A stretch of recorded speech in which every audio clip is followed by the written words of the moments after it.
Okay, so we finally reached the midway point of the XFL season. We're heading into week 6, and these are my XFL mid-season power rankings at the midway point of this XFL season. Now, this season is all but decided. I mean, we know the Houston Roughnecks are the best team, but I mean, there's also a lot of teams that we don't really know how good they are. Like, the jury is still out for a lot of teams. I mean, we don't know what's going on with the DC Defenders. They made a quarterback change. We don't know about the LA Wildcats, Tampa Bay Vipers. I mean, the jury is still out for a lot of these XFL teams. So, I mean, it's going to be a really interesting 5 weeks to see who ends up making the XFL playoffs for each of these two respective conferences. Now, before I get into it, make sure that you guys hit that like button, subscribe to the channel, because I upload XFL videos, college football videos, NFL videos daily. Also, make sure to follow me down on my social media pages down in the comment section and description down below. Links to those will be in both of those description and comment sections. So, the team that I have that's number 1 on my power rankings are the Houston Roughnecks. Now, the Houston Roughnecks remain my number 1 team. They've been my number 1 team for the past couple of weeks now, and they beat the Seattle Dragons 32-23. Now, PJ Walker didn't play his best game. In my opinion, I think it was probably his worst performance of the season, but the Houston Roughnecks were still able to win, and a large reason for that is because of how good PJ Walker is. You can tell how good a quarterback is when they're still able to lead their team to a victory despite not having their best game. A good comparison to this was when Patrick Mahomes' Super Bowl performance. Patrick Mahomes didn't really have his best performance in the Super Bowl, threw a couple of interceptions, but he was able to lead the Kansas City Chiefs back, and the Kansas City Chiefs were able to win the Super Bowl versus the 49ers. That's similar to how this game went. PJ Walker didn't really have his best performance, but he ended up finding ways to come back and lead the Houston Roughnecks to the victory versus the Seattle Dragons. So the Houston Roughnecks are the best team in the XFL throughout the midway point of this XFL season.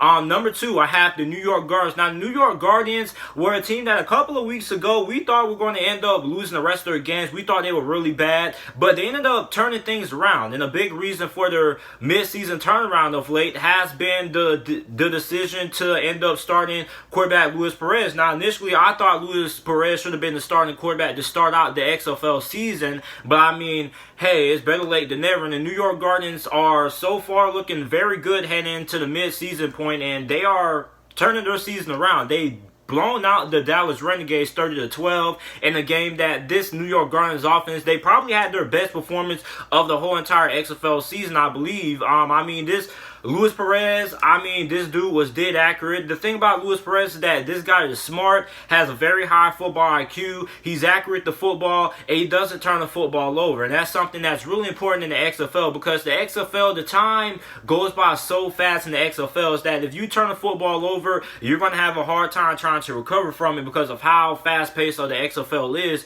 So, I mean, every possession in the XFL really matters. And with the New York Guardians, this is a team that all they needed was a solid quarterback. I mean, I think the defense is really straight. I think they have the best secondary in the XFL, but also they're really good running the football. And when you're a really good running football team, you just need a quarterback that's good enough just to be able to make passes when you call his number, and a quarterback that's able to, you know, when they have to lean on the passing game a little bit, that's able to make some big throws down the field. And that's what Luis Perez was able to do against the Dallas Renegades. They are my number 2 team on my mid-season power rankings. At number 3, I have the DC Defenders. So the DC Defenders is a team that was on the 2-game losing streak. And if you guys watched my power rankings last week, I said that I wouldn't be surprised if the DC Defenders would make a quarterback change in this game, and they ended up doing that. I think Cardell Jones only threw about 2 or 3 passes. He threw an interception on one of those passes, and Pep Hamilton had enough, and he ended up putting in Tyree Jackson. Now, Tyree Jackson ended up giving the DC Defenders the spark that they needed, and ended up prevailing over the St. Louis Battlehawks 15-6,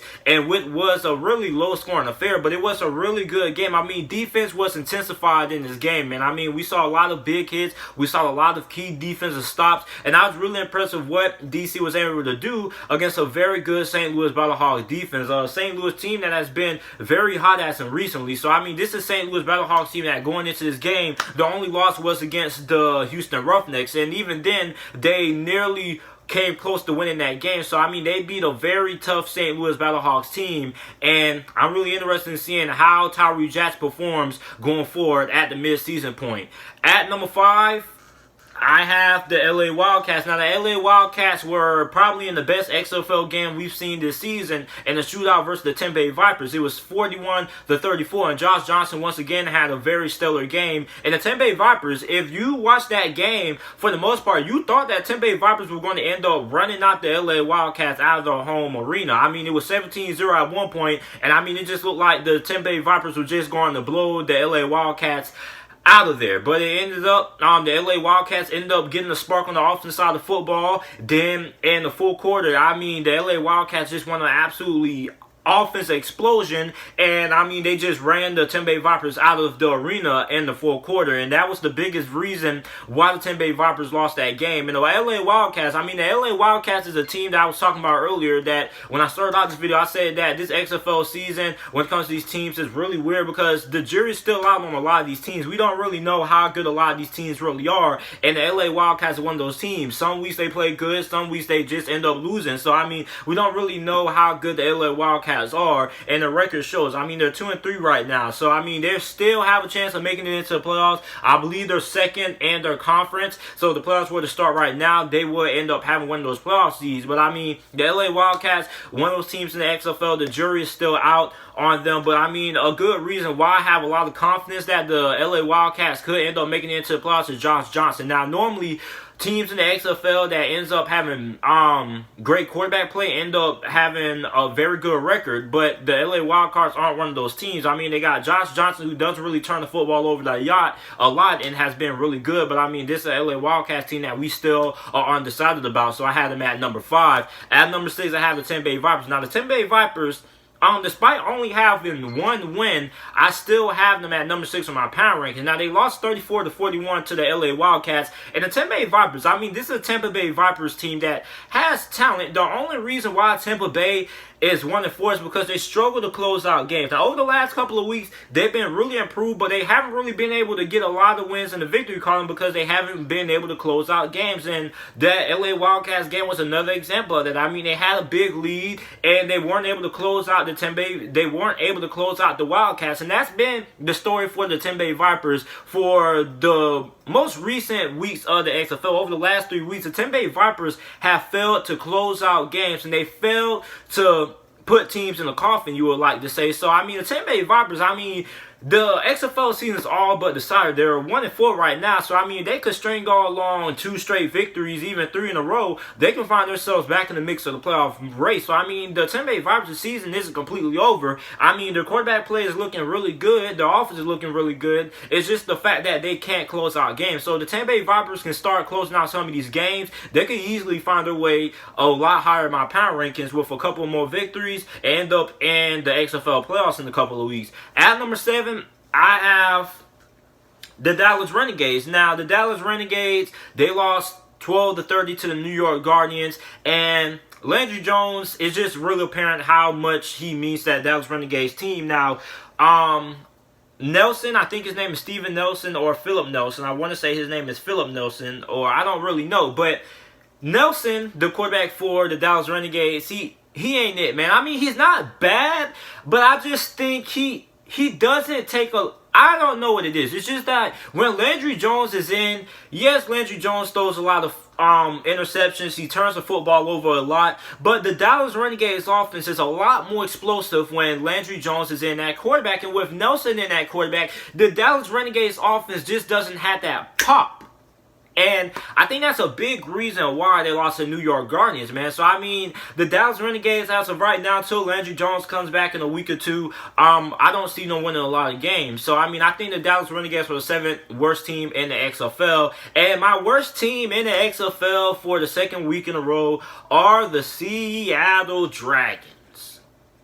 The Seattle Dragons, where do I start, man? I mean, one week, the offense is terrible, but the defense plays great. And another week, the offense is great, but the defense is terrible. And I mean, the fact that the Seattle Dragons couldn't beat the Houston Roughnecks when the Houston Roughnecks were literally reeling. They were on the ropes. All Seattle had to do was deliver the knockout blow, and they simply could not Do it. PJ Walker probably played his worst game of his XFL career, and the Seattle Dragons still could not capitalize. They still couldn't capitalize. Now, BJ Daniels looked good, but I mean, Seattle I'm just going to say it. I think Seattle is just a bad team. They're just a bad team. They are the worst team in the XFL. I mean, Tampa Bay, a lot of people are going to say, oh, how do you say Seattle's worse than Tampa Bay? Tampa Bay got blown out. Now, listen. Tampa Bay, the only reason why Tampa Bay can't win games is because they can't close out games. The Seattle Dragons, they're just not a good team. I don't know how to put it. I think that's just me being nice. There's a lot of words I could use to describe the Seattle Dragons, but they're just not a good team. I think the Seattle Dragons, in the second half of the XFL season, I think what Seattle needs to do is they need to look at themselves in the mirror. They got to find out what they're doing, what's going on wrong, and things like that, and make adjustments. So I'm really interested in seeing the team that I'm most interested in watching are the Seattle Dragons, because what separates the best coaching staffs from the worst coaching staffs in sports is being able to make adjustments after the midway point of a sports season. So we're going to see how good the Seattle Dragons coaching staff really is when it comes to their ability to make adjustments and get back on the winning track. So this is it for my XFL Power Rankings. Let me know what you guys think about them down in the comment section down below. Make sure you like the video, subscribe to the channel. I upload NFL videos, college football videos daily. And thanks for watching.